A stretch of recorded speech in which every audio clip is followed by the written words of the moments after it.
Bueno, buenos días. Presten atención y paren bolas. Ansiedad coopera, es lo que tengo yo. Me sucede siempre que Nacional va a empezar a jugar una Copa Libertadores. Anoche no dormí más de 15 o 20 minutos en toda la noche. Estoy temblando así de la ansiedad, no veo la hora de debutar. Nos acostumbramos a los triunfos y títulos. No veo la hora de que sean las 9 de la noche.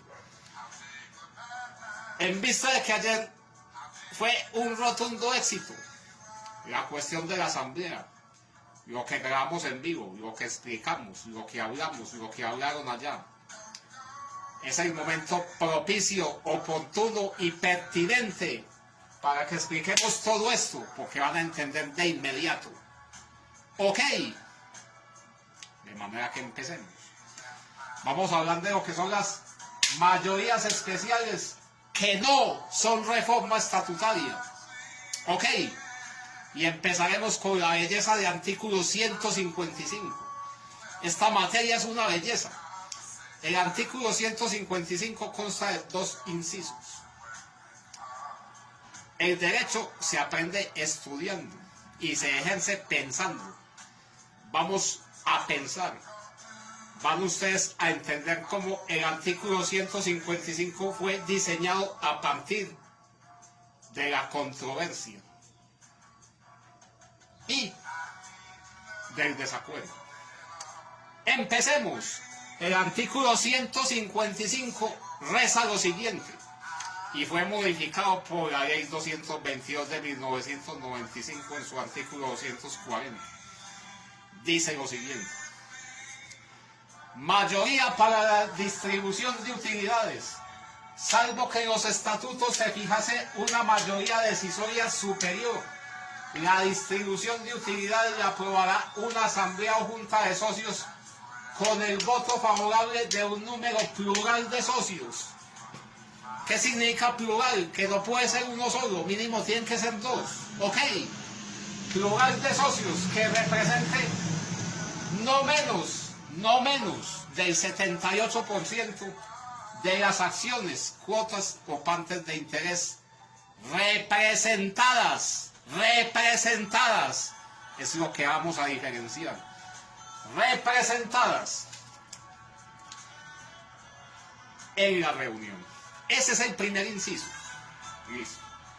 De una vez le damos el segundo, para que de una vez empiecen a pensar.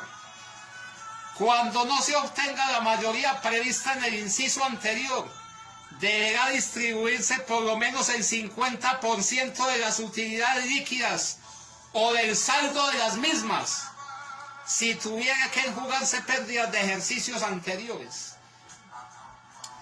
¿Por qué está diciendo esas dos cosas ese artículo? Por lo que les digo, está diseñado a partir de la controversia,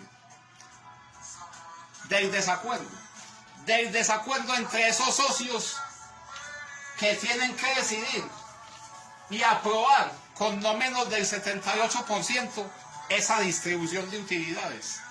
Me explico. Entonces,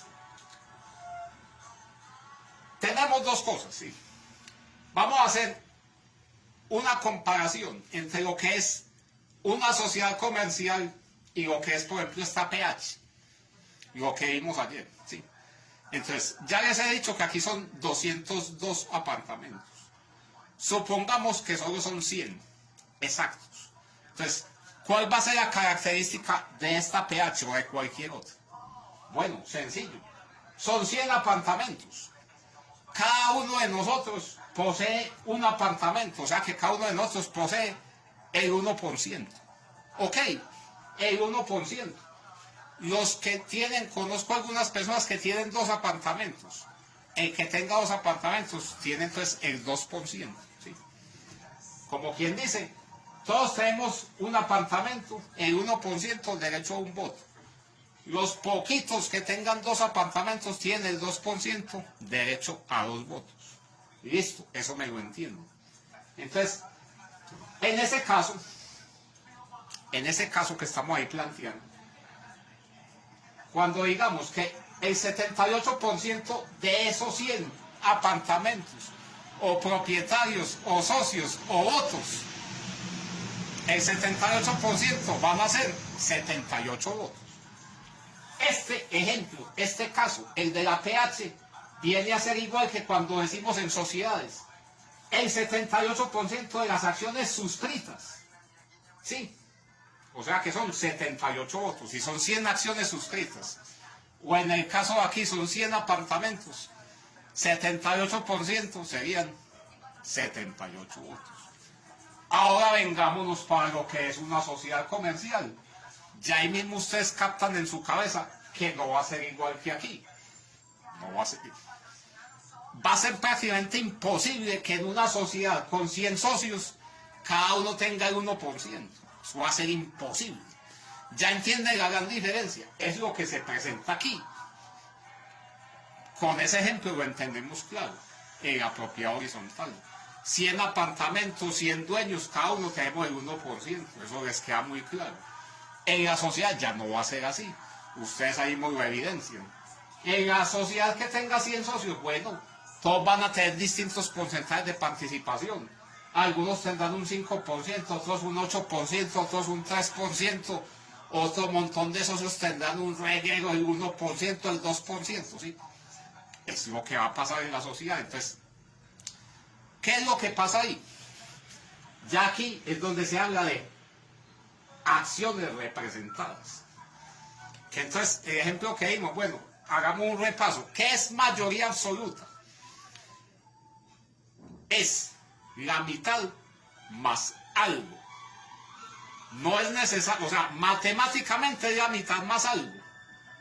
Y ese algo puede ser inferior a la unidad. Puede ser nomás 0.2, 0.5. ¿Sí? Tenemos estas dos mitades. Si a esta mitad le sumo nomás 0.2, ya queda más grande que esta, ya es mayoría absoluta. Pero si eso es numéricamente hablando.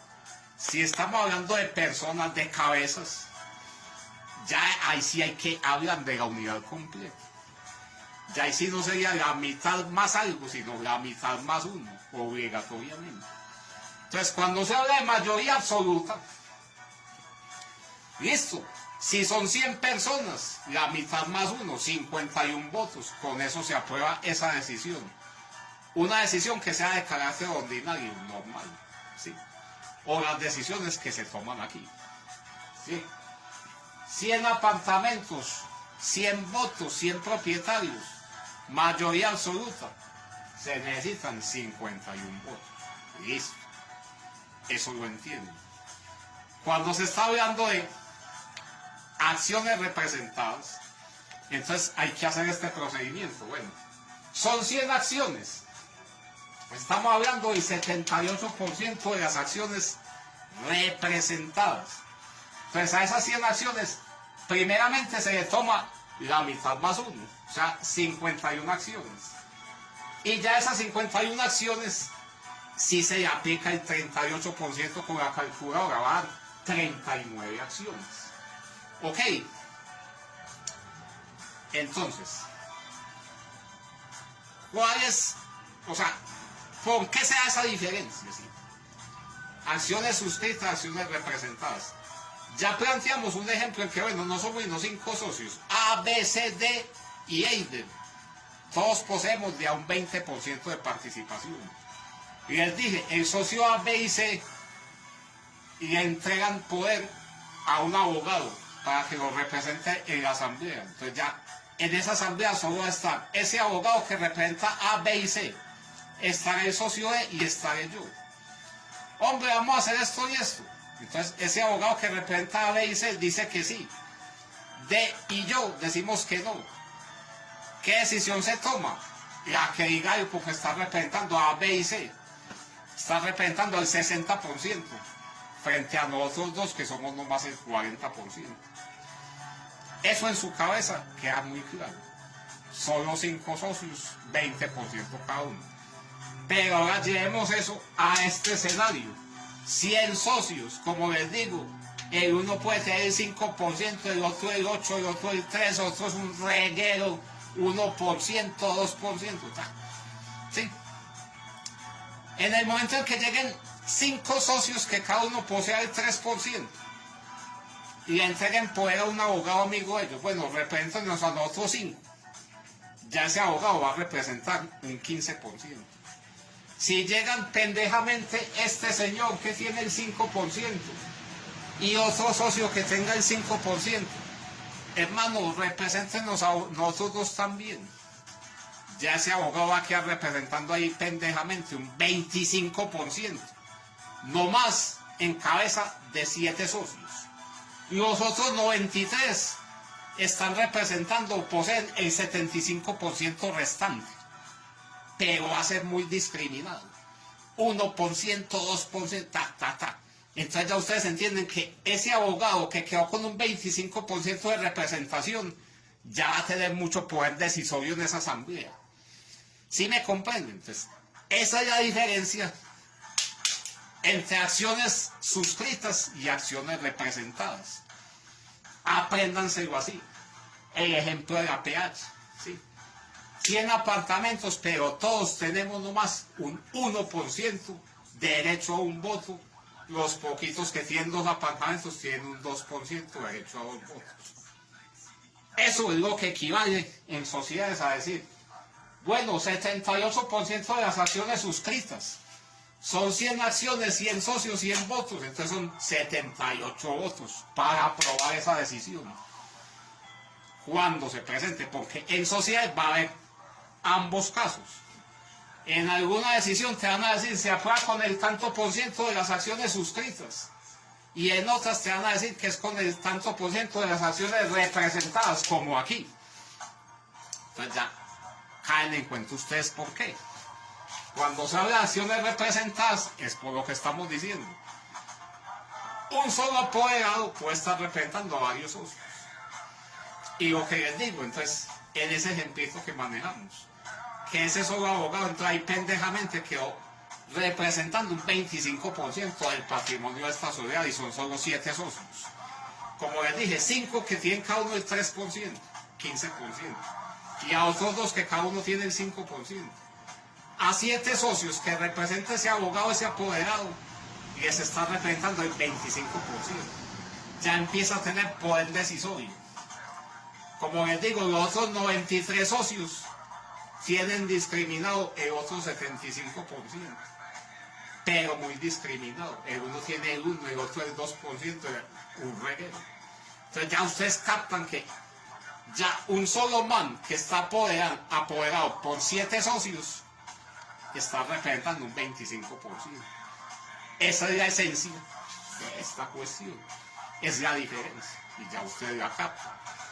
Porque cuando se habla de acciones suscritas, es así. 78% de 100, 78 votos. Cuando se habla de acciones representadas, es este procedimiento. 100 acciones, entonces primero le tomamos la mitad más 1. Son 51 acciones. Y a esas 51 acciones, ya ahí sí aplicas en la calculadora el 78%. Serían 39 acciones. ¿Por qué nos está diciendo el segundo inciso? Cuando no se obtenga la mayoría prevista en el inciso anterior, deberá distribuirse por lo menos el 50%, o sea, mínimo 50%. Pero se puede distribuir más, sino que, como les digo, está diseñado a partir de la discrepancia. Aquí les pongo el ejemplo, bueno, tenemos 1.000 millones de utilidad. Va a haber 2 posiciones. La posición conservadora, bueno señores, repartamos nomás 700 millones, lo otro dejamos en reserva. Otros socios van a decir, no, repartamos todos los 1.000 millones. Entonces, pueden someter eso a votación, a ver cuánto van a repartir. Pero lo que está diciendo ahí es, si no se obtiene esa mayoría prevista, o sea, resulta que no pudieron obtener 39 votos, sino nomás 38.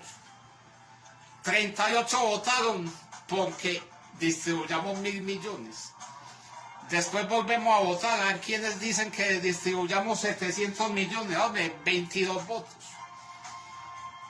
¿Qué nos está diciendo la ley? Bueno, maestros, les va a tocar repartir no más 500 millones. Ahí dice que puede ser más de 500. Pero ellos en la asamblea dijeron que no están dispuestos a repartir 1.000 ni a repartir 700. les toca repartir solo 500 por huevones. Ok,